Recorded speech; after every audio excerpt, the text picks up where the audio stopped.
My name is Zodwa Mabuza. I represent the Federation of Swaziland Employers and the Chamber of Commerce, but also I represent the Association of SADC Chambers of Commerce and Industry.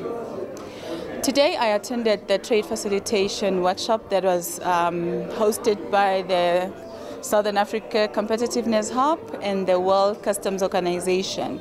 It was a very good session for me, in particular because we're looking at trade facilitation tools.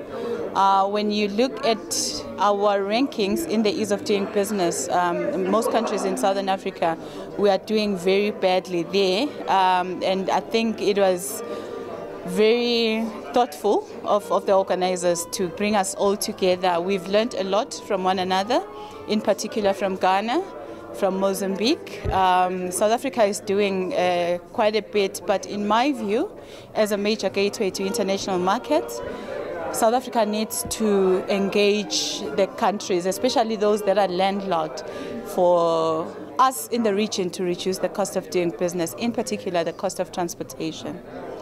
Well, for me, I think the single window is the most immediate, depending on government's priorities. The capital outlay might seem very high, but when you look at the benefits, a country stands to benefit more than doing everything manually and having a lot of paperwork like it happens in most of our countries.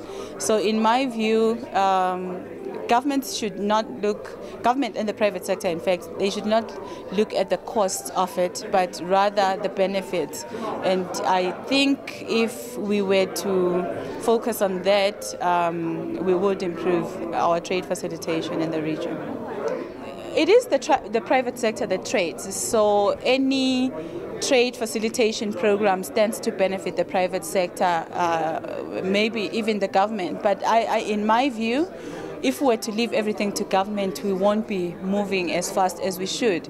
Like we've learned from the experiences of Mozambique, where the private sector actually partnered with the government. It's a PPP arrangement where both the private sector and government have a stake in the system.